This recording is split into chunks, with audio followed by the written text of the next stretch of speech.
What is the most bizarre encounter you've ever had with a tenant? I had two unrelated men show up wanting an apartment I had for rent. Both indicated they were interested in the apartment, so I gave them both applications. The first person was an older gentleman who decided he wanted to try to secure an advantage over the second applicant by offering to pay the entirety of the lease in advance.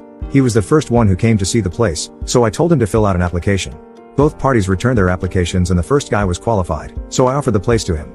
He gave me the deposit and first month's rent, and true to his word, had me write into his lease that he would pay the entirety of it by the 20th of December, before he moved in on January 1st. Once the lease was executed, I informed the second guy at the same time that the place had been leased out. On the morning of the 20th, I got a message from the first gentleman that the IRS had seized all of his assets, and that he was defaulting on the lease.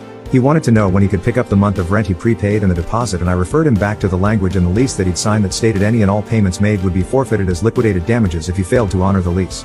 I also reminded him that he was technically on the hook for the entire year, but that based on state law, we'd release him from that obligation based on our ability to